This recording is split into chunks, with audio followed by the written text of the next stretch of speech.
hopefully the last take.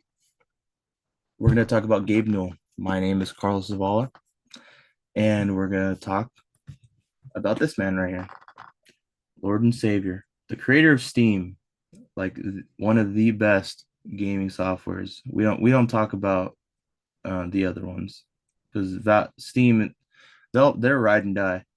I mean, your Steam account gets hacked, you're okay. Uh, his early life, he was born in Seattle, Washington in 1962. And of course, since this was around the time of, the the nuclear age where people are thinking of the future and thinking great things, the only thing they really worried about was perhaps being nuked by the Soviets, but that's off topic. He and what he specifically was fascinated by was the microcomputer revolution, like smaller and smaller um, resistors or capacitors. I believe it's resistors. And so, using that fascination, he went into Harvard, but dropped out in the early 80s after 3 years to join Microsoft. When he joined Microsoft, he figured Microsoft would be better for experience than going to school, which we all know ended up working out for him. Um, and that was his reasons for dropping out. His Microsoft career lasted just over a decade. He was one of the early employees of Microsoft and helped lay the founding. He helped work on the original Windows OSs, like Windows 1 and Windows 2. Um, and of course, working on those types of projects, he learned how to manage large projects and product development that went along with that. So it ended up working out for him. And the best part about working for Microsoft back then, when it was a whole lot easier to get in, he got stock options. And he got stock options when they were worth very little. And as he worked for his 13-year career, his stock options exploded, which later allowed him and one of his constituents to found Valve. Um, and of course, since he was working at Microsoft, he laid witness to the software industry exploding pre-internet, which is insane to me because they're most likely using like C plus, and I know that that's an unforgiving language, and they would have no one that could help them. They would just have huge textbooks that would maybe tell them what they can do.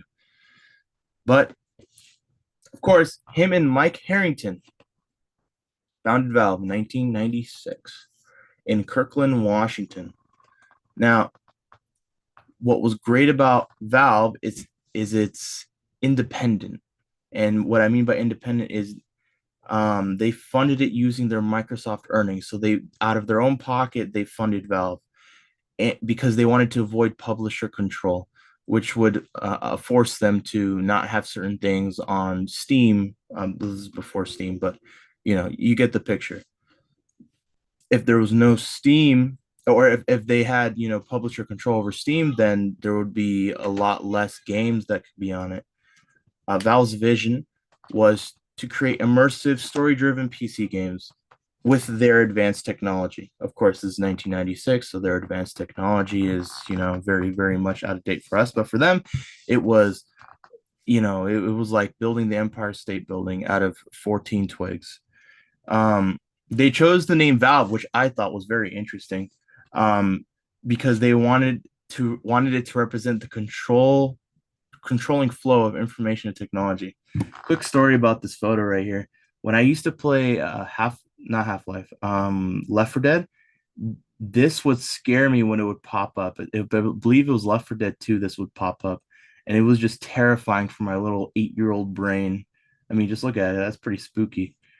Of course, they came up with Half Life.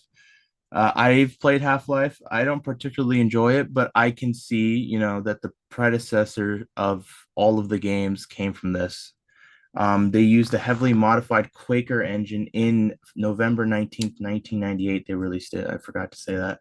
And when they used the Quaker engine, they also added advanced AI models, which would, of course, allow um, the AI inside of the game to, move around on their own without having very much scripted paths.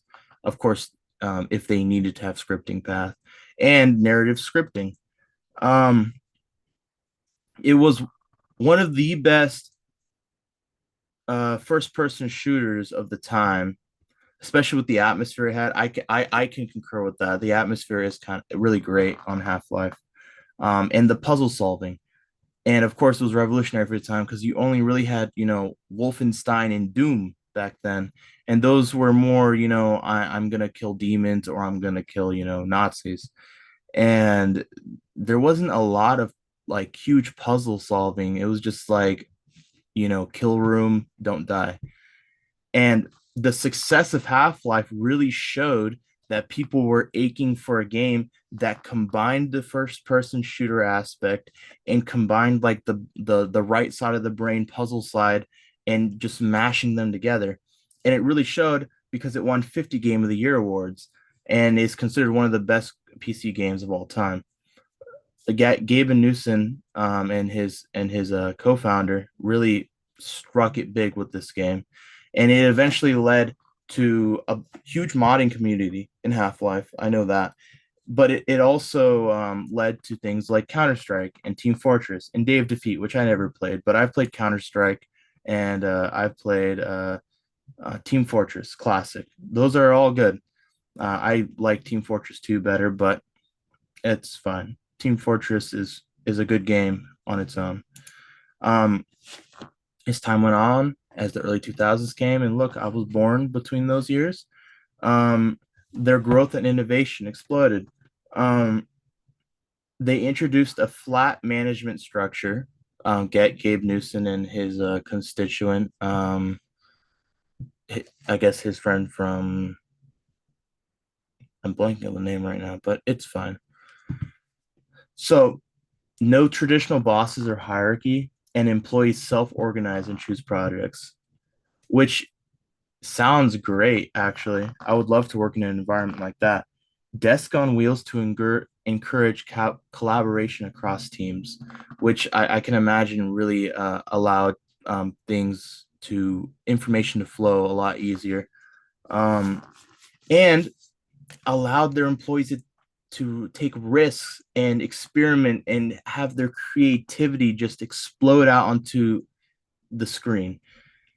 And since they were self-published games, they had full control over their creative direction and their profits. So if they took risks, it was all in, or if they experimented, it was all in, and there was no one that they would have to answer to if they were to fail, which I think is a great business model, which I hope that people would do that more often. Steam actually got released between these years, but we'll talk about that in a little bit. Actually, the year before this, 2003. But we'll talk about Half-Life 2 and the Source engine. They still have a version of Source engine nowadays, if I'm not mistaken. And they released Half-Life 2, which I'm currently in a playthrough right now.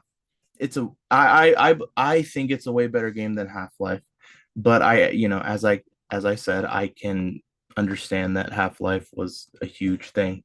Um, when it was released in '04, it, it it had realistic physics and immersive environments, and of course introduced their source engine.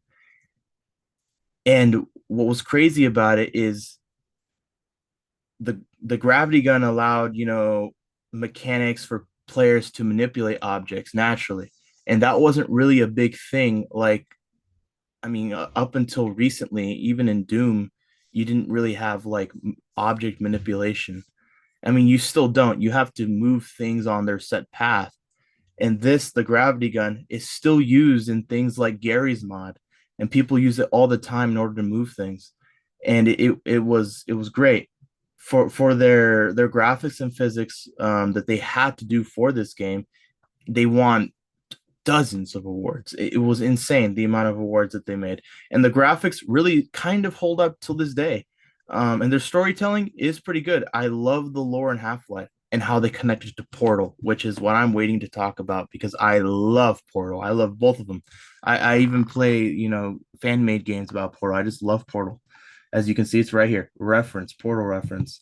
Source Engine, was powered in Portal and Left 4 Dead and Team Fortress 2. These are all some of my favorite games they ever released, besides Portal 2. We'll put Portal 2 in front of Portal.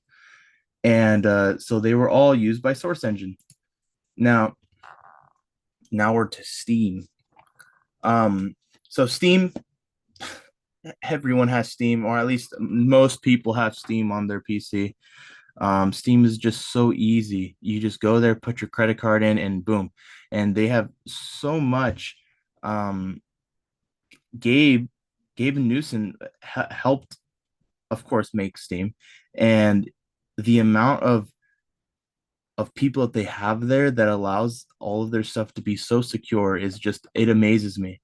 Because if someone was to steal my credit card on Steam, they put out like hit squads on these people. It is insane what they do. Of course, back over here. At first, people don't like change. They dislike the mandatory online checks and the DRM. Um, People, learn that sometimes greatness needs to be enjoyed. Um, and it also, streamlines patches and updates for Valve games, which is, great. I like, you wouldn't have to, like, since it was released on, let's say a CD, they would have to release files on the internet, and then people would have to look for the files, and then they would have to, download them and figure out where to put them. So when they release Steam, boom, instantaneously, hey, you have an update, which I feel like every time I boot up my PC, there's always a Steam has an update. Um, but it was one of the first major digital platforms on for PC, which makes sense because they are the most organized one in my opinion.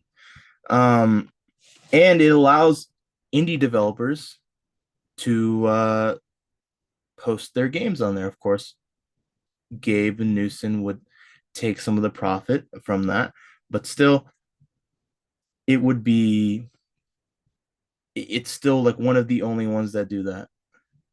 Um, and to this day, it is still the largest PC platform with 120 million active users as of 2024 and 75% of the market share. You love to see it. And the holy summer Steam sales, love those. They make some games that are $50, $10. You love to see Steam sales. I mean, I always make sure I got money in my wallet when summer comes along. So now we get to the community that Gabe and his constituents and all of his employees helped create. When the modding community was allowed to go crazy, they went crazy. They they made Counter-Strike. People create mods in Counter-Strike. I mean, some things in Counter-Strike isn't good. I mean, like they have an entire gambling structure now, which I don't particularly like. But community created mods in Team Fortress 2, Team Fortress Classic, Day of Defeat, Dota, which I'm not. I wasn't really huge on, like Warcraft or all that type of stuff. But I can see that the community mods that Gabe introduced and helped um, move along really did help. And it also, the Steam Workshop allowed user made mods and skins. That was where they would get the mods, is the workshop. And they actively hired modders and turned fan projects into official projects. Not many people do that nowadays. And Steam is still one of the only ones that I know of that does that. And their major franchises. Hey, Portal reference. So Portal, I could talk about it all day. I love Portal. I love what Valve or what Gabe did with Portal with Valve and Steam. It's basically you have a portal gun and you solve puzzles. And you have GLaDOS, you see it right here, the big AI that tells you about it. And Left 4 Dead is just it was like still to this day, I still think is one of the best zombie shooters. besides, Call of Duty ones. Those ones are classics. Team Fortress 2, that's great. I don't really know much about Dota 2. I just know, this prize pools reaching tens of millions, but they have a big esports community, which I'm, whatever.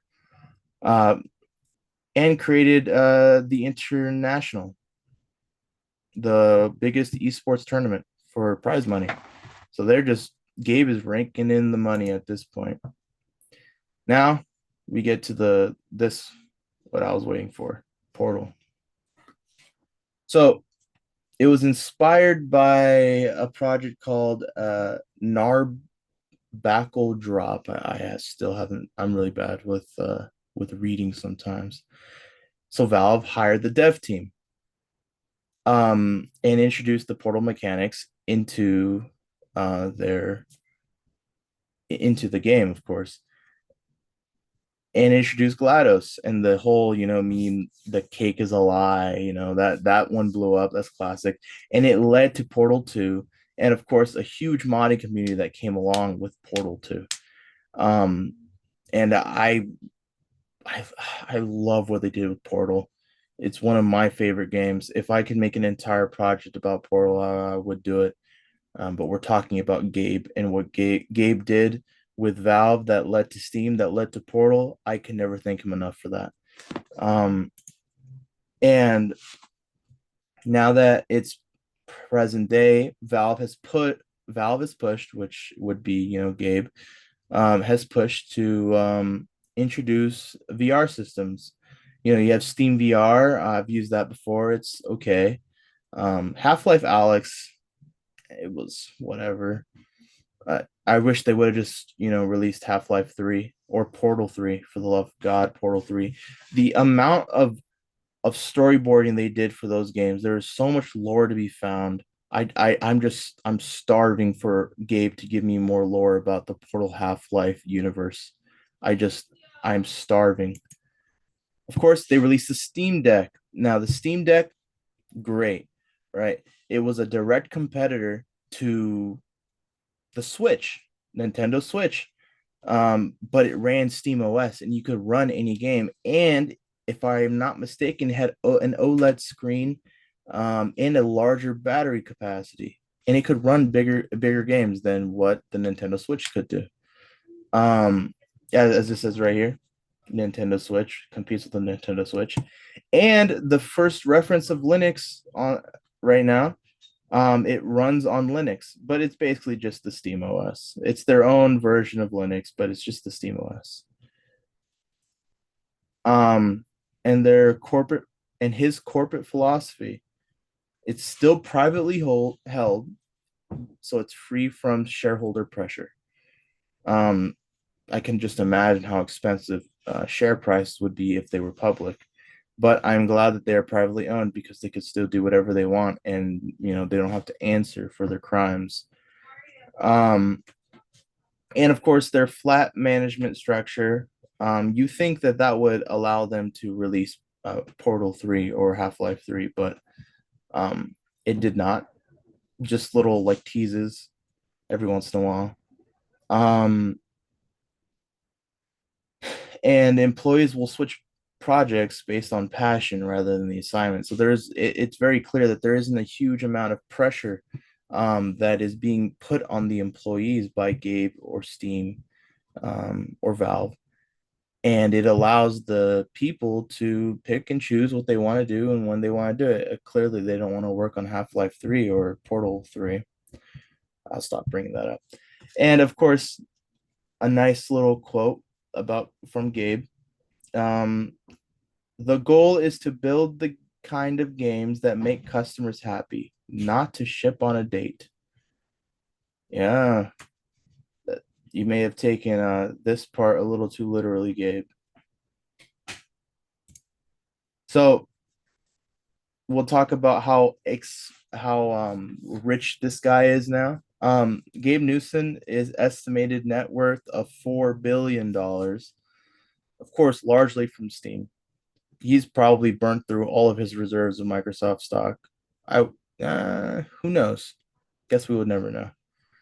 Um, and one of the most influential figures in gaming history.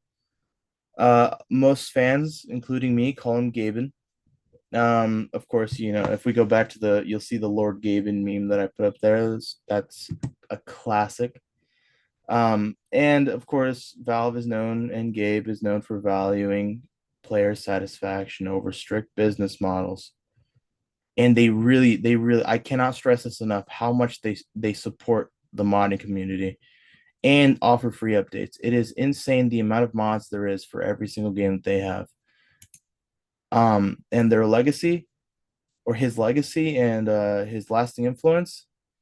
I mean, he transformed PC gaming. Without Steam, there would be the distribution would not nearly be as advanced as it is today, nor as widespread. Um, it would be nearly we would probably still have to have CD drives in our PCs because they'd be able to like Activision could charge us $8 billion for one CD. Um, of course, since they were one of the first ones to do it, they shaped esports and competitive gaming. I mean, Counter Strike is still around to this day, and you love to see it because Counter Strike competitive gaming is some insane stuff. And their innovation first mindset pushes boundaries, and their corporate structure this corporate structure that Gaben perpetuated is to this day still unnatural, and it really does push boundaries. I mean, like just look at their Steam Deck and the Steam VR. It's just insane what they do with the time that they have and with the employees that they have. I just wish that they would release a third game on anything. Well, that should be the end of my little thing about Gabe. Um, just to say one more time, Gabe, if you hear me, please release Half-Life 3, please. All right. Um, thank you for watching, and I'll see you next time. Oh, I guess there won't be a next time. Bye.